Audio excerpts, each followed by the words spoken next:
Voilà, alors bonjour à vous tous. Je suis heureux d'être parmi vous ce soir et particulièrement heureux de parler du sujet de la gratitude. En fait, c'est un sujet qui me tient à cœur puisque j'ai fait un parcours sur ma paroisse. Donc maintenant, ça doit faire 5 ans, puisque ça fait 4 ans que je suis vicaire général. Et en fait, le premier qui a été frappé par ce parcours, c'est moi-même, voyez. Et donc j'ai découvert ce que c'était la gratitude. En fait, j'ai découvert ce thème à partir d'un livre de Pascalide qui s'appelle « Puissance de la gratitude vers la vraie joie ». Et à partir aussi de gens qu'on appelle les coachs de vie, qui parlaient de la gratitude pratiquement et qui conseillaient aux gens d'être dans la gratitude. Et alors je me suis dit, c'est incroyable parce que la gratitude, c'est quand même notre sujet. On va voir que c'est vraiment un sujet qui est au cœur de la foi. Et en même temps, il y a des gens qui n'ont pas la foi, qui en parlent et qui expliquent aux gens combien c'est bénéfique. Et nous, on n'en parle pas. Alors ça m'a donné l'idée de faire un parcours et d'être plus pratique que le livre de Pascalide que vous pouvez acheter, que je vous conseille. Mais du coup, moi, j'ai fait un livre qui est plus un livre pratique, qui répond plutôt à la question « Comment faire pour être dans la gratitude ?» Voilà. Et vous allez voir, ce soir, je vais vous proposer 2 ou 3 petites mises en exercice ou mises en application. Voilà. Ok, ça va ? Donc c'est un parcours sur la prière de la gratitude, mais je vais quand même assez fortement vous expliquer pendant peut-être la moitié du temps qu'est-ce que la gratitude, et puis ensuite on verra comment est-ce qu'on peut l'incarner dans la foi. Voilà. Qu'est-ce que je voulais dire d'autre ? Voilà, donc le parcours que j'ai fait dans ma paroisse est encore en ligne, hein, vous pouvez le trouver sur YouTube. Voilà. Donc on va commencer par regarder qu'est-ce que la gratitude, on va regarder comment la pratiquer, comment est-ce qu'on peut la vivre aussi dans les contrariétés, et puis on verra la gratitude comme attitude chrétienne, et je ne sais pas si on aura le temps de regarder la gratitude dans la croix, ou enfin voilà. En fait, la gratitude chrétienne a vraiment ceci de spécifique qu'elle a une grande profondeur théologique. Voilà. Alors, la gratitude, on dit que c'est la plus bien... Ça va comme programme ? Ça va ? On dit que c'est la plus bienfaisante de toutes les attitudes intérieures. C'est quand même un énorme compliment. Donc, c'est extrêmement bienfaisant. Comment on le sait ? Parce qu'il y a eu énormément d'études scientifiques sur les effets de la gratitude. Donc, des gens qui n'ont pas la foi, qui ont étudié comment est-ce que la gratitude pouvait impacter les gens au niveau de leur santé, au niveau de leurs relations, au niveau de leur bien-être. Et en fait, tout est très, très, très positif. Alors, je voudrais vous faire un petit tour d'horizon des bienfaits de la gratitude. Alors, sur le corps, la gratitude favorise, elle a des nombreux effets positifs. Premier effet positif, elle favorise le sommeil. Donc, pour donner un exemple hyper simple, si vous faites un exercice qui consiste, avant de vous endormir, de chercher les 3 plus belles choses de votre journée, d'y repenser, de les remettre dans votre cœur et de remercier intérieurement pour ces 3 belles choses, vous dormez mieux et plus profondément. C'est prouvé. Elle a des effets bénéfiques sur le cœur, sur le diabète. Elle diminue le vieillissement. Comment c'est possible qu'on ait prouvé ça ? Je vous raconte une histoire incroyable. Au Minnesota, des chercheurs américains ont trouvé un couvent dans lequel les sœurs écrivent une lettre en entrant au couvent, une lettre à 40 ans et une lettre à 70 ans. Dans cette lettre, elles disent un petit peu comment est-ce qu'elles sont et voilà, comment elles voient la vie. Et en fait, ils ont analysé, et donc je crois qu'ils ont ça sur un siècle. Hein. Ça fait très longtemps que cette pratique existe dans ce couvent. Et ils ont analysé le vocabulaire des lettres des sœurs. Et ils ont fait 2 catégories, les sœurs qui sont dans la gratitude, on le voit avec le vocabulaire, et celles qui sont plutôt dans l'amertume, dans l'ingratitude, dans la plainte. Ils ont fait 2 catégories, et après ils ont regardé à quel âge elles étaient mortes. En fait, tous les autres facteurs sont identiques pour les religieuses, puisqu'elles vivent la même vie, au même rythme, le même régime, au même endroit. Voyez ? Résultat, en moyenne, les sœurs qui sont dans la gratitude vivaient 7 ans de plus. Spectaculaire, hein ? Voilà. Bienfait sur l'esprit, sur le psychisme et sur l'esprit. La gratitude favorise les sentiments agréables, comme la joie, l'amour, la satisfaction. vis-à-vis de la vie. Ça, c'est très fort. Hein. A contrario, elle diminue les sentiments désagréables comme le stress, la tristesse, la jalousie, l'anxiété, le désespoir, la dépression. Elle fortifie la volonté. Si vous êtes dans la gratitude, vous atteindrez plus facilement vos objectifs. Vous serez plus capable d'atteindre vos objectifs. Ça donne de l'énergie, ça fait grandir l'amour de soi. Ça donne confiance en l'avenir. On a même mesuré que la gratitude est favorable financièrement. Là, je me dis, c'est pas possible. Comment être dans la gratitude peut-il nous permettre de nous enrichir? Alors, c'est pas ça.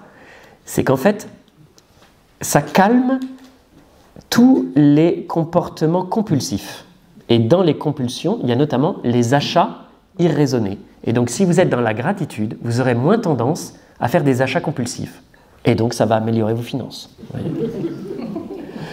Bienfait sur la relation aux autres. Si vous êtes dans la gratitude vis-à-vis des autres, ça fait régner un climat de paix et de joie, ça facilite la communication, ça augmente la bienveillance, ça diminue la violence. C'est très favorable dans le couple. Si vous avez de la gratitude pour votre conjoint, tout est facilité. Si vous avez de l'amertume pour votre conjoint, tout est plus difficile. Voilà.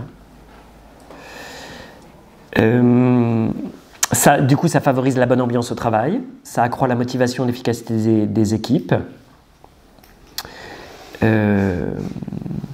Ça vous aide à avoir des amis. Si vous êtes dans la gratitude vis-à-vis de la vie, vis-à-vis des autres, en fait, les gens aiment bien vous fréquenter plutôt que les gens qui se plaignent. Voyez ? Voilà. Donc ça, c'est juste, on pourrait dire, on va aller du naturel à Dieu. Hein, voilà. Ça, c'est juste du point de vue naturel, comment ça peut nous aider. Je vous raconte une histoire incroyable sur la gratitude. Dans un restaurant à Philadelphie,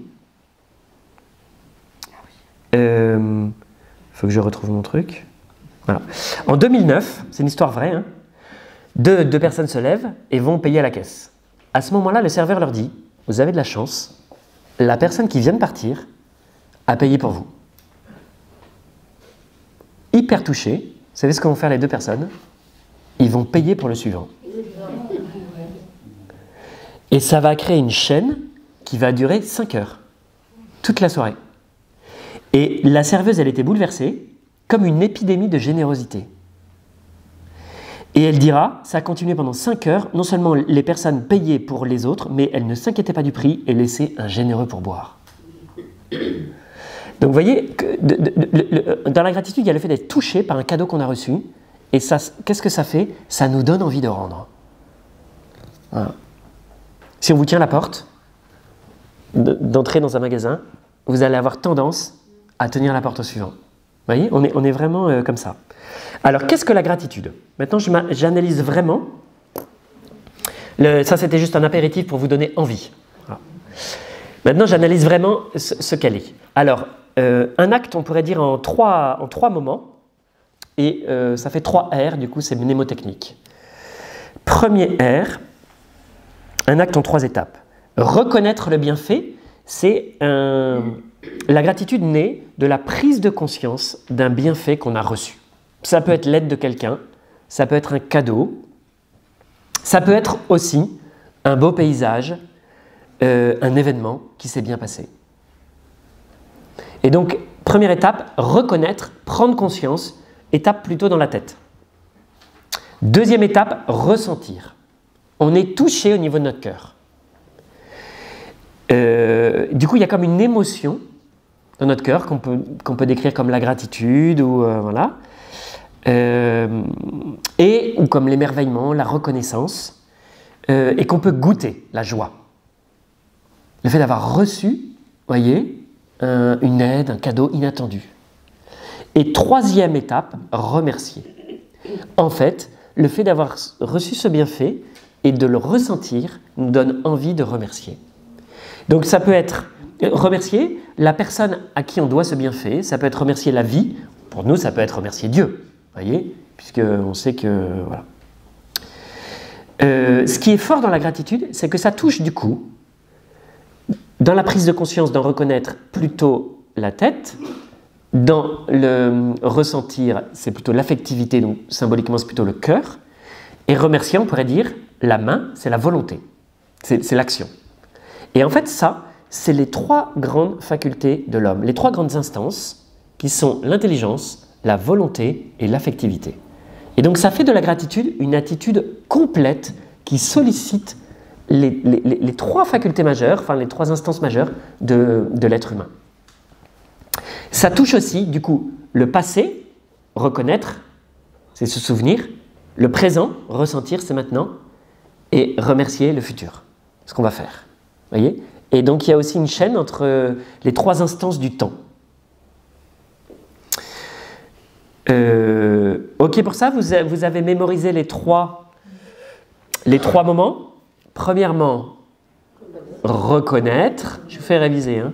Deuxièmement, ressentir le cœur. Troisièmement, remercier. Je ne veux pas travailler en vain ce soir. Voilà. Alors, on pourrait faire maintenant un exercice. Est-ce que vous voulez qu'on fasse un exercice ? Oui. Alors, je vous propose de vous guider dans un exercice. Je ne sais pas si je vais réussir à faire ça. On va faire un exercice où je vous propose de vous souvenir d'un très beau moment de votre vie. Donc, il faut que vous en trouviez un. Pas besoin d'être le plus beau moment de votre vie, vous en trouvez un beau moment. Un ou deux. Vous en cherchez un ou deux. Et je vais vous faire vous souvenir, puis ressentir, puis remercier. Ok ? Et pour faire ça, pour vous aider, je vous propose de mettre une petite musique. Ça peut aider. C'est pas magique. Alors, je cherche sur YouTube et je tape piano gratitude. Et donc, vous avez, quand vous tapez piano gratitude, il faut que je la retrouve. Voilà, c'est la troisième. 1 heure de piano gratitude. Alors ça, c'est la pub. J'ignore. Voilà. Du coup, je vais faire avec les moyens du bord. Et donc, je vous propose... Donc, la musique, c'est juste pour vous détendre et vous aider à vous mettre dans la gratitude, dans une attitude calme et tranquille. Vous pouvez fermer les yeux, vous pouvez bien vous asseoir, vous pouvez respirer profondément aussi. 1 fois, 2 fois, 3 fois. C'est juste qu'en fait, on a un corps. Ça peut paraître bizarre. Si vous n'êtes pas à l'aise avec ça, faites-le pas. Voilà. Mais c'est juste que comme on a un corps, si on est anxieux ou... Et comment je vais faire ? Je vais faire comme ça. Vous entendez un peu ma musique ? Ouais. Alors maintenant que vous êtes assis confortablement dans la salle de la paroisse, voilà, vous repensez à un très beau moment que vous avez vécu dans votre vie.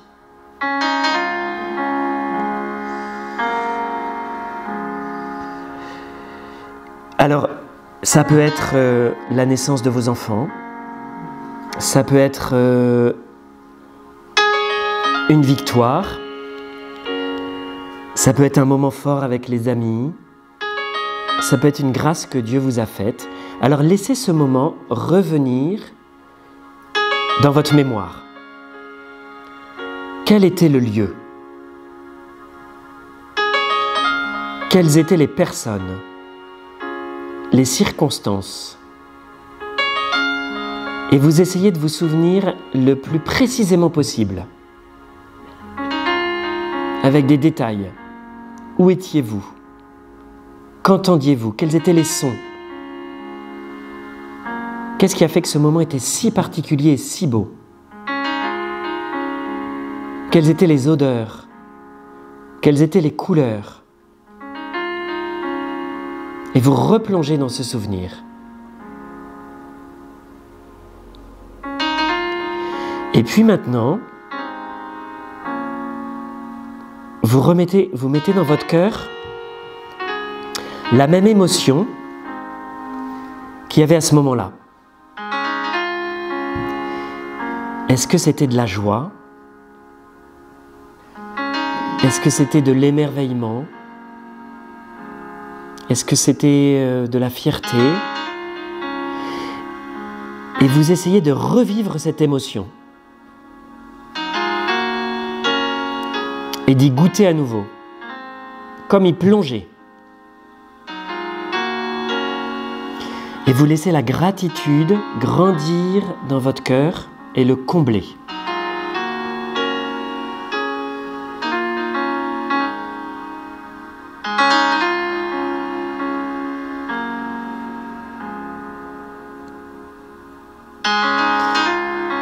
Enfin maintenant, vous pouvez maintenant rendre grâce d'avoir eu la chance de vivre ce moment. Qui voulez-vous remercier? Quelles sont les personnes que vous voulez remercier?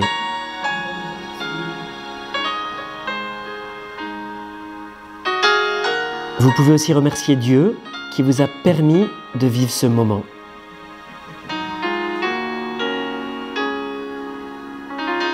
Merci.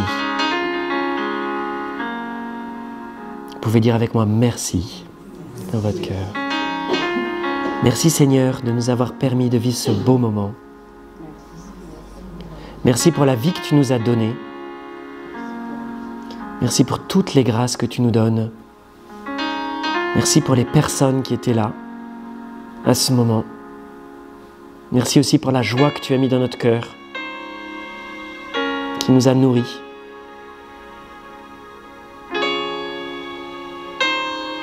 Merci Seigneur. Merci Seigneur.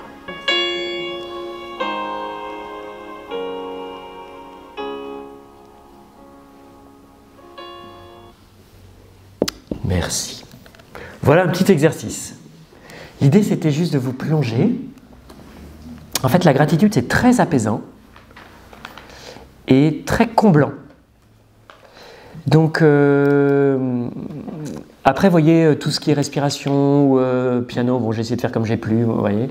Mais ça nous aide à quitter nos anxiétés, quitter nos soucis, et pour entrer dans ce moment-là. C'est un exercice que vous pouvez faire vous-même, voilà, très facilement, qui est assez puissant. Voilà. Donc ça, c'était qu'est-ce que la gratitude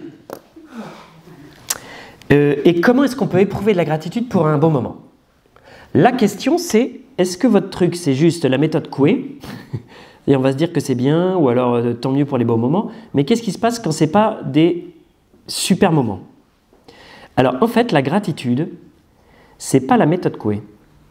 C'est une vertu, et une vertu, en fait, on peut l'apprendre. Comment est-ce qu'on apprend une vertu? En la répétant.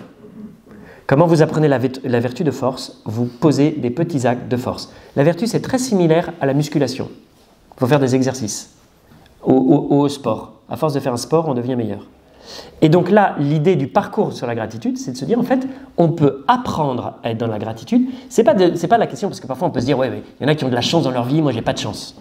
En fait, c'est pas ça du tout. C'est-à-dire, sans changer de vie, vous pouvez vivre votre vie avec de la gratitude ou votre vie sans la gratitude.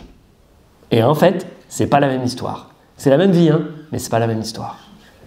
Et donc on peut apprendre, c'est ça l'idée, à vivre dans la gratitude. Donc je voulais vous apprendre 4 petites attitudes. C'est des trucs simples, hein. Vous allez rire. 4 petites attitudes, 4 trucs simples qui vous permettent d'être dans la gratitude quand il y a des contrariétés. Donc là, on a été dans la gratitude pour un beau moment. Maintenant, on va être dans la gratitude même quand il y a des contrariétés. Et en fait, on peut vivre à la gratitude même quand on est dans la croix. Alors, il faudrait presque une séance entière sur ce 3e thème, mais c'est pour vous montrer la profondeur. On va un peu s'approcher de ça à la fin de la séance. J'ai arrêté mon chronomètre du coup. Bon, ok. Alors, gratitude dans les contrariétés, comment faire?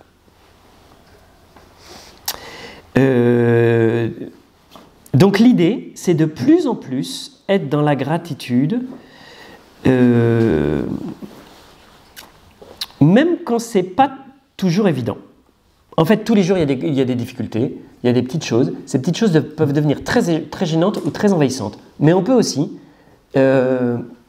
soit s'en servir pour être dans la gratitude, soit être dans la gratitude malgré ces petites difficultés. 4 attitudes qui peuvent nous aider. Première attitude, changer de vocabulaire. Dire, c'est intéressant. Donc l'idée, c'est de dire, vous voyez, vous arrivez à la gare, votre train vient de partir. Qu'est-ce que vous dites à ce moment-là? C'est intéressant. Et vous dites, ah tiens, c'est intéressant, j'ai raté mon train. Et c'est pas spontané, non? C'est pas naturel. Hein? Donc en général, on dit zut, quelle tuile, j'ai la poisse, enfin, oh là là, c'est... Par exemple, vous sortez de je sais pas, de votre travail, il pleut, enfin, ça arrive jamais chez nous, hein, il pleut plus. Là. Hier, il a plu, mais vraiment c'est tellement rare. Il pleut et vous n'avez pas votre parapluie. Qu'est-ce que vous dites? Ah, vous êtes très entraîné. En général, on dit ah non, c'est pas possible, il pleut, je vais être mouillé et tout. En fait, on peut juste dire, c'est intéressant. En fait, c'est parce que notre façon de parler influence notre état intérieur. Et si vous dites, j'ai jamais de chance, ah vraiment j'ai la poisse, qu'est-ce que vous faites? Vous créez en vous un état intérieur négatif. Au contraire, si vous contournez l'affaire et vous dites, tiens, ma voiture ne démarre pas, c'est vraiment intéressant. Ou alors, c'est fascinant comme cette personne a le pouvoir de me mettre en colère, vous voyez. Ça c'est pour ceux qui ont des enfants qui les énervent. Voilà. Ou alors c'est étonnant cette personne qui est juste devant moi à la caisse et qui n'en finit pas de sortir ces choses. Voilà. Et voilà. Et donc en changeant notre manière de parler, on change notre état intérieur, ça nous fait rire et voilà. Deuxième tactique, c'est pas grave. Donc, deuxième chose à dire, c'est pas grave. En fait, chaque jour, il y a des nombreuses contrariétés. Elles n'ont aucune espèce de gravité. S'il pleut, un peu, franchement, c'est pas un drame. Donc ça sert à rien d'en faire un drame. Donc, une manière va être de relativiser la difficulté et de dire franchement, c'est vraiment pas grand-chose. Alors, on peut carrément faire un exercice, je ne vais pas vous le faire là, il y a plusieurs formes d'exercice, mais il y a un exercice quand on a une difficulté qui nous envahit et tout, et pour la diminuer et en faire quelque chose qui n'est pas grave, il y a un exercice qui consiste à la regarder comme si vous étiez votre ange gardien, ou Dieu le Père. Mais Dieu le Père, c'est compliqué, mais vous vous imaginez votre ange gardien, c'est plus facile. Et vous vous imaginez en train de regarder votre vie, depuis votre naissance, tout ce que vous avez traversé jusqu'aujourd'hui, tout ce qui vous arrivera jusqu'à votre mort, et la vie éternelle. Voyez ? Et vous regardez ce qui vous arrive, c'est-à-dire votre pneu est crevé, votre voiture est en panne. Et vous dites, en fait, c'est pas grave. Je vais en voir d'autres. Et vous pouvez élargir en regardant tout ce que l'humanité est en train de vivre. Et que d'autres sont carrément dans des galères incroyables. Et en fait, vous dites, mais mon petit problème, bah, c'est pas grave. C'est vraiment pas grave. On peut appeler la sainte dont on porte le nom. Oui, oui, oui. Marie-Madeleine. Troisième tactique. Donc la première, c'est intéressant. La deuxième, c'est pas grave. La troisième, c'est utile. Ça, c'est quand vous êtes déjà dans une logique de travailler la vertu de la gratitude. Et vous vous dites, pour m'entraîner, j'ai besoin de petits entraînements. Et les petits entraînements, c'est quoi? C'est les petites contrariétés. Donc chaque fois que vous avez une petite contrariété, vous dites, tiens, c'est utile, ça va m'aider, ça va m'entraîner à pratiquer la gratitude, parce que ce qui est sûr, c'est que de temps en temps, ce n'est pas des petites contrariétés qu'on a, c'est des épreuves. Et si je suis entraîné dans les petites contrariétés, en tout cas, si je ne suis pas entraîné dans les petites contrariétés, il n'y a aucune chance pour que ça marche dans les épreuves. Mais si je suis entraîné dans les petites contrariétés, ça m'aide à être dans la gratitude, même dans les contrariétés un peu plus grandes, voyez, ou même carrément plus grandes, ou même très grandes. Voilà. Donc ça, c'est utile. On voit les petites difficultés comme des multiples occasions de nous entraîner.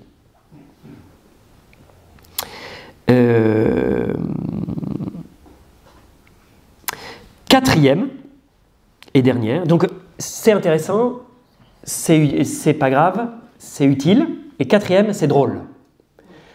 En fait, l'idée c'est quoi? C'est que nos pires galères deviennent nos meilleures histoires drôles. C'est juste que ça prend un peu de temps.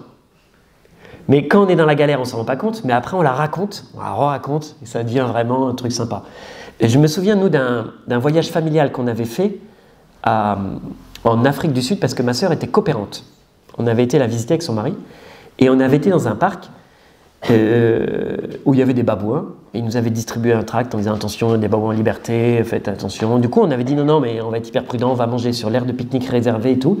Et je me souviens très bien que juste après avoir béni le repas, j'ai entendu un cri sur ma droite et en fait, il y avait à côté de ma sœur un énorme babouin.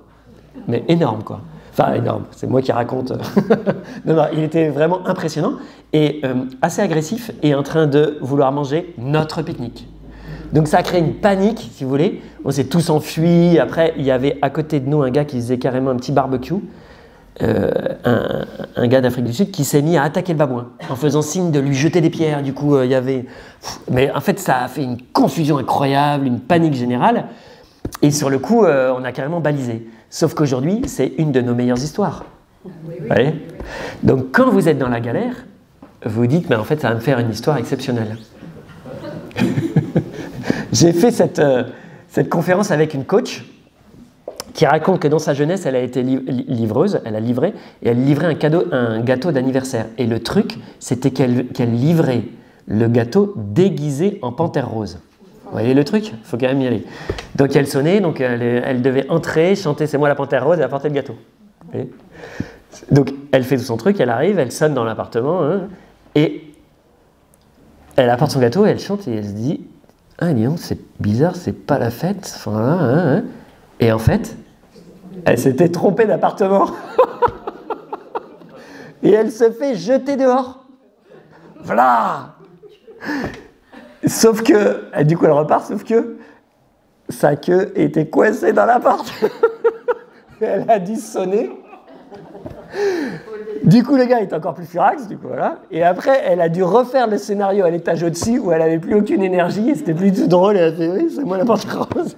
Et le truc était carrément foiré, quoi. Donc sur le coup c'était la pire histoire de sa vie et aujourd'hui elle la raconte comme une histoire sympa. Donc en fait, nos galères en fait c'est aussi des histoires drôles. C'est juste une question de point de vue et un peu de décalage. Et donc on peut à l'avance y penser. Voilà, ok, du coup c'est pas grave, c'est utile, c'est drôle, c'est intéressant. Ça c'est pour nous aider dans les comment faire pour être dans la gratitude même dans les contrariétés. Alors, maintenant je viens un peu sur le sujet la gratitude, une attitude chrétienne. En fait, j'ai utilisé ce mot gratitude parce que je voulais faire un parcours qui soit attractif même pour les gens qui n'ont pas la foi. Mais c'est vrai que le mot gratitude, ce n'est pas tellement un mot d'église. Ça ne l'était pas, peut-être maintenant on se met à l'utiliser. Mais on a plein de mots d'église qui disent exactement ça. C'est les mots action de grâce. Vous voyez? Et action de grâce, vous savez comment ça se dit en grec? Non. Eucharistein, qui a donné Eucharistie. Donc l'Eucharistie, c'est une action de grâce, c'est un remerciement. C'est un remerciement pourquoi? Parce que Jésus est mort pour nous sauver. C'est juste dingue. Donc au centre de la foi catholique, il y a l'Eucharistie, et l'Eucharistie, ça veut dire en gros gratitude. Donc c'est pour vous dire que c'est vraiment une attitude centrale.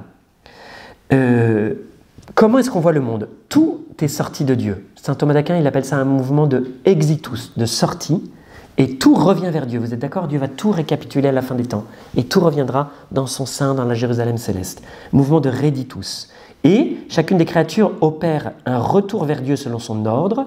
Les êtres spirituels que nous sommes ont la possibilité de revenir vers Dieu librement. Si vous voulez, les végétaux, les animaux, les minéraux, ils n'ont rien à faire, c'est Dieu qui... Voilà. Mais nous, on le fait librement. Et on le fait dans la louange et dans l'action de grâce. Je vous cite une parole de Philon d'Alexandrie. C'est vraiment, je pense, 2e siècle. Hein. L'œuvre la plus propre à Dieu, c'est de répandre ses bienfaits. L'œuvre la plus propre à Dieu, c'est de répandre ses bienfaits. On dit le bien se diffuse de lui-même. C'est-à-dire Dieu qui est bon a voulu répandre sa bonté en créant le monde, en nous créant dedans. Voilà. L'œuvre la plus propre à la création, ça c'est nous, c'est de se répandre en action de grâce, le mot est Eucharistein, puisqu'elle ne peut offrir rien de plus que cela. Lui rendre grâce, employons-nous à cela sans cesse et en tout lieu. Vous voyez, on ne peut rien faire de plus grand que du coup devant ce mystère extraordinaire que de remercier Dieu. Et voilà l'attitude de gratitude. Dans l'Épître aux Romains, on trouve une plainte, enfin une accusation même de saint Paul qui parle du drame des hommes qui, malgré leur connaissance de Dieu, ne lui ont pas rendu la gloire et l'action de grâce que l'on doit à Dieu. Ils se sont laissés aller à des raisonnements sans valeur et les ténèbres ont rempli leur cœur privé d'intelligence. Ils n'ont pas rendu grâce pour ce que Dieu avait fait. Voilà. Il y a un lien étroit, comme le sujet de votre parcours c'est la prière, hein, il y a un lien étroit entre la louange et la gratitude. Louange qui est une forme de prière éminente. Hein.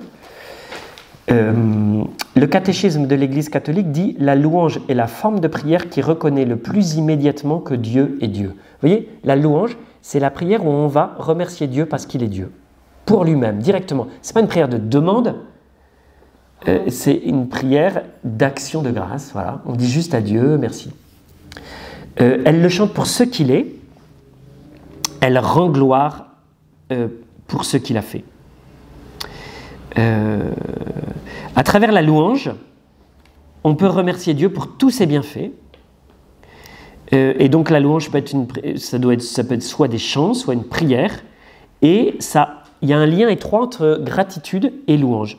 Je pense que, gratitude et louange sont très proches, mais je pense que gratitude c'est plutôt l'attitude intérieure et la louange c'est plutôt l'expression extérieure que va prendre cette gratitude.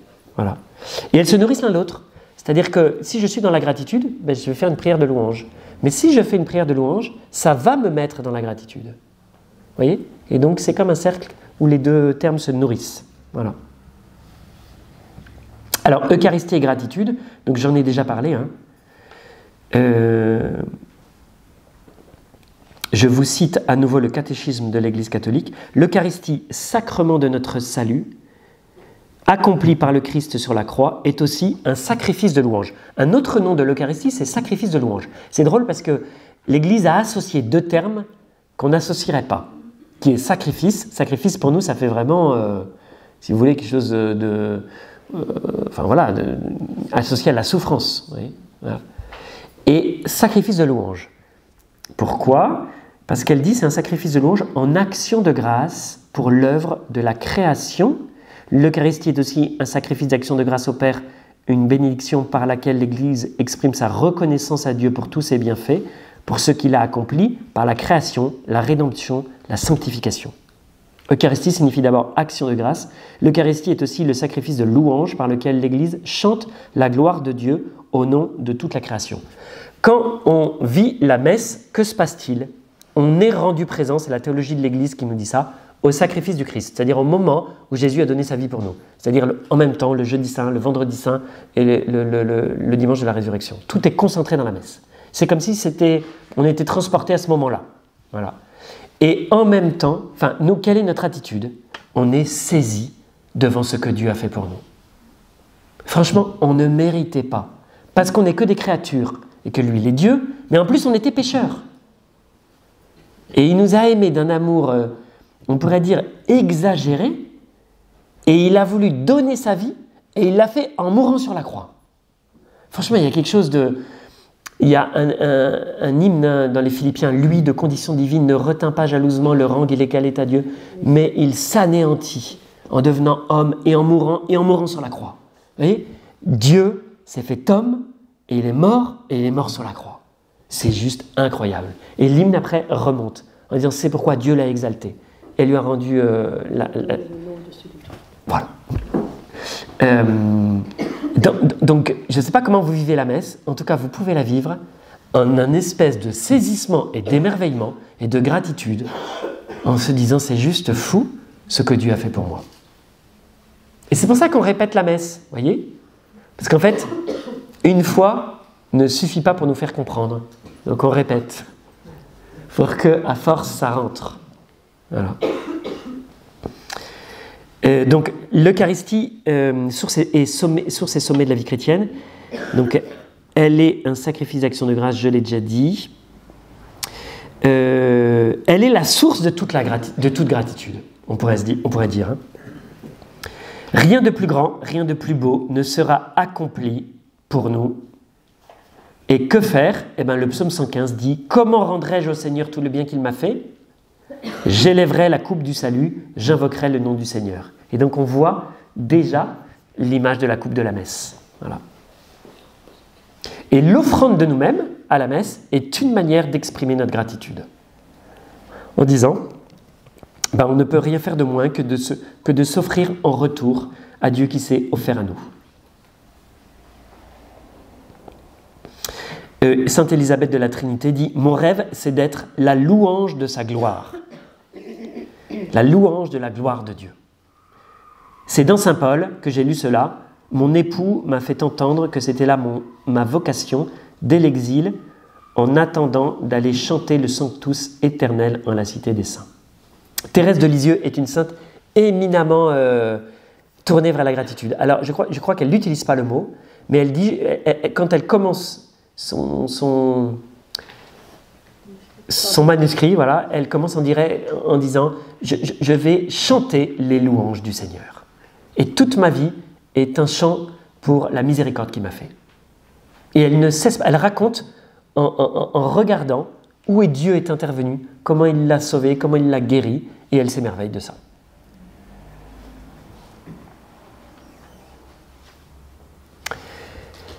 Il me reste plus beaucoup de temps, non? Donc, je vais vous montrer juste un tout petit peu la profondeur de la gratitude. Donc là, on a déjà bien vu, mais la profondeur de la gratitude chrétienne, c'est que... Donc, je vous ai dit, on peut être dans la gratitude pour les belles choses, normales. On peut être dans la gratitude dans les contrariétés. Mais on peut être dans la gratitude dans les épreuves. Non pas pour les épreuves, mais dans les épreuves. Pourquoi? Parce qu'en fait, au-delà de l'épreuve, nous savons que Dieu a la victoire. Vous êtes d'accord? Qu'il est mort et ressuscité, c'est déjà fait, et que tout ce que nous vivons, si nous pouvons le vivre avec Jésus, il est à nos côtés, nous pouvons le traverser, et il nous offre la vie éternelle. Donc au fond, c'est déjà gagné. Et du coup, cette certitude de foi peut nous permettre de demeurer dans une certaine gratitude tout en vivant des choses très douloureuses ou très difficiles.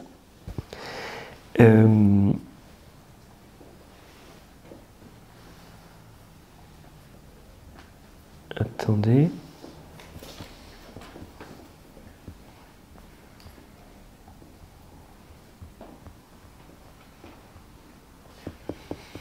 J'ai perdu mon truc.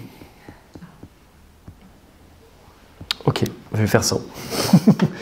Il y a un verset de l'Épître aux Romains qui dit « Dieu fait tout concourir au bien de ceux qu'il aime. Dieu s'arrange pour que tout concourt au bien de ceux qu'il aime. » C'est Romains 8, 28 ou Romains 8, 29, je ne sais plus. Ça veut dire quoi? Ça veut dire que si nous aimons Dieu, il s'arrange pour que tout concourt à notre bien. Les belles choses, les choses difficiles, les épreuves. Donc comment fait-il ça? Il tire pour nous le bien du mal. Ça, c'est vraiment le signe de sa toute-puissance, c'est ce qu'il fait à la croix. C'est vraiment le signe éminent de la toute-puissance de Dieu, du mal qui nous touche, qui nous fait souffrir, qui traverse nos vies. Il tire le bien pour nous. En nous donnant des grâces de paix, de force, de patience, de persévérance dans les épreuves, par exemple. De confiance. Voilà. C'est l'histoire de Joseph et de ses frères. Vous vous souvenez de l'histoire de Joseph et de ses frères? Un peu? Pas trop? Dans la Genèse, à la fin, donc il y a 12 frères, il y en a un qui dit aux autres « C'est dingue, j'ai des visions, je vous ai vus tous vous prosterner à mes pieds. » Les frères le prennent mal. Et ils trouvent que le père préfère ce frère-là, voilà.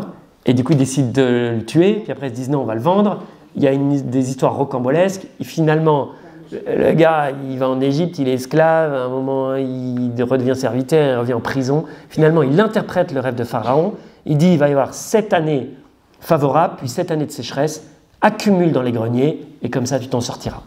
C'est ce qui se passe, et il est l'intendant de Pharaon. À ce moment-là, tout le monde meurt de faim, et les Hébreux, sa famille, vient chercher du grain en Égypte, et ils se retrouvent face à lui. Bon, il y a plein encore de choses qui se passent. Sauf que Joseph, à ce moment-là, il dit, il dit, décontractez-vous. Parce que les frères, ils l'ont quand même mauvaise, quoi. Ils se disent, merde, celui qu'on a voulu tuer, quoi, il va peut-être avoir un peu de rancune. Il dit, ne vous inquiétez pas, le mal que vous avez voulu me faire, Dieu l'a retourné en bien.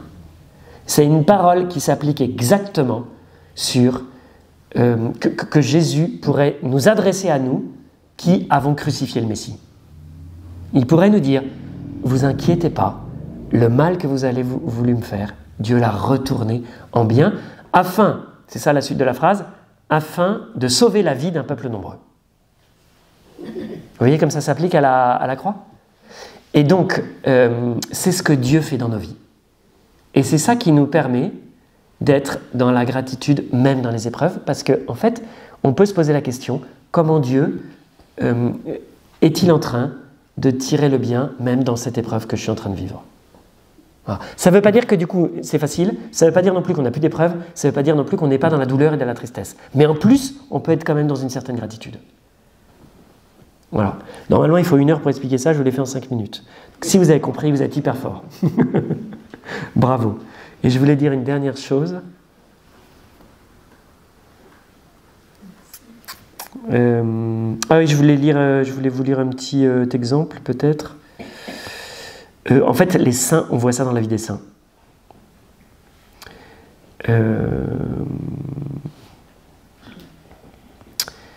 On voit ça dans la vie des saints. Je vous lis l'histoire, si je la retrouve. Voilà, d'un dominicain français, 1902-1973, d'origine égyptienne, Jean de Menace, il s'appelle. Éminent spécialiste de l'Iran ancien.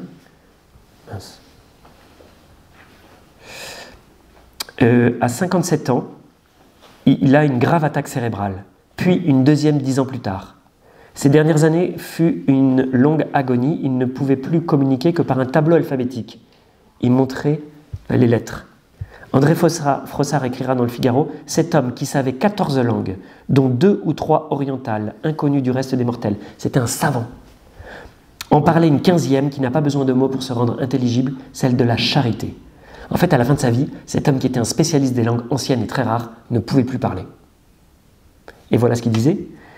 Dieu ne joue pas avec nous, s'il nous dépouille, c'est pour se donner davantage, c'est une grâce immense de savoir que l'on n'est rien, vraiment rien. Dieu, sachant que je suis tenté de parler, m'a rendu muet, et je sais que c'est sa grâce. Et il demandait que l'on prie pour qu'il soit fidèle aux grâces de silence que Dieu lui envoyait. Donc Jean de Menace, qui donc se retrouve dans une situation de handicap très fort, à cause de cette épreuve de santé, dit finalement ça a un sens. C'est que j'étais peut-être tenté de trop parler. Et pour moi, c'était plus important d'être en silence, et je pense que c'est une grâce. Alors lui, il va dire que c'est une grâce que cette épreuve. Bon, ça va encore plus loin. Mais enfin voilà, en tout cas, dans cette épreuve, il dit finalement, il y a une grâce qui est celle du silence pour moi, et c'est vraiment une grâce essentielle pour moi. Et du coup, priez pour que je sois fidèle à cette grâce. Donc vous voyez comment il a fait un chemin intérieur, et qu'il a trouvé un sens, et même une forme de gratitude à son épreuve. Voilà. Je vous propose de faire, je vais m'arrêter, on va aller prier, et dans cette prière, je vous proposerai de faire 2 choses. 2 exercices. Prière avec des exercices. La première, c'est que pendant le début de l'adoration, je vous propose de faire une liste. Si vous avez un carnet pour noter ou un truc, ou même votre téléphone, vous pouvez, de faire la liste des 10 plus grandes grâces, des 10 plus grands bienfaits que vous avez reçus de Dieu. Vous pouvez faire 15, vous pouvez faire 20 franchement, vous pourriez faire 50, on n'a pas le temps. Quels sont les plus grands cadeaux que Dieu vous a fait? Pourquoi? Et après, on va lui dire merci. Pourquoi est-ce que je fais ça? Parce qu'en fait, on peut trouver aussi 10 beaux moments dans notre vie, 10 trucs dont je suis fier, mais là on va le faire. Au Pont-du-Lac, quand j'avais fait ça, il y a une dame qui avait dit « Ah mais non, mais moi, j'ai rien. » Je lui dis « Quel âge avez-vous, madame ?» Je sais pas, elle avait 75 ans. Je dis « C'est pas possible. C'est pas possible. » En fait, on croit qu'on n'a rien. Ou alors on n'a pas noté. Ou alors on a oublié. Mais si on cherche, on en trouve 1, 2, 3, 5, et après plus on cherche, plus on en trouve.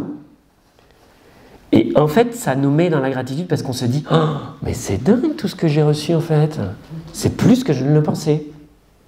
Donc je ne dois pas me plaindre. Au contraire, je vais être dans la gratitude. » En fait, Dieu nous a donné beaucoup plus que ce qu'on imagine, non?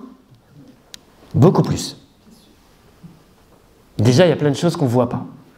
Mais en plus, ce qu'on voit, c'est juste énorme, non?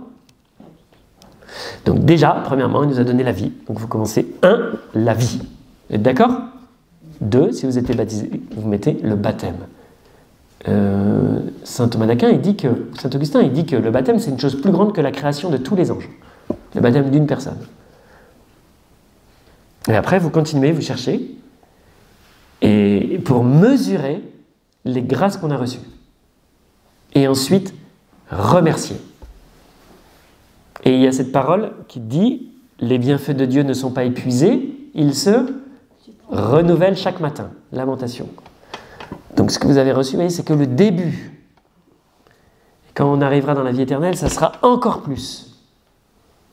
Vous voyez? Donc ça, c'est une des raisons pour laquelle on peut être dans la gratitude, quoi qu'il nous arrive. Puisqu'en fait, voilà. Ça, c'est la première chose qu'on fera. D'accord? Première moitié. Deuxième moitié, on va entendre, comme on est dans le carême, qu'on s'approche du moment où on va revivre vraiment la semaine sainte, Jésus a donné sa vie pour nous, on va écouter Jésus qui meurt. Et en écoutant, on va demander la grâce au Seigneur d'entendre ce qu'il a fait pour nous. Enfin, de prendre conscience de manière plus forte, ce qu'on fait chaque fois. Hein. Et on va lui dire merci dans notre cœur. Franchement, il n'avait pas besoin de faire ça. Hein. Déjà, on ne le méritait pas. Il aurait pu faire autrement. Il a pris sur lui nos péchés, dit l'Écriture. Il s'est fait pécher pour nous, lui l'innocent. Et nous, hein, l'humanité, hein, c'est quand même frappant que le saint que Dieu a envoyé, en 3 ans, ce qu'on se considère la vie publique de Jésus, hein, 3 ans et demi, on l'a éliminé. Sa présence nous dérange. Sa présence nous accuse. Je crois que c'est dans Jérémie. En fait, c'était insupportable pour les hommes d'avoir quelqu'un qui n'avait pas de péché ou qui juste... Voilà, ça c'est pour la contrition pour nos péchés. Mais on va regarder l'offrande de Jésus et on va se dire Seigneur, donne-moi la grâce d'être reconnaissant. D'être reconnaissant.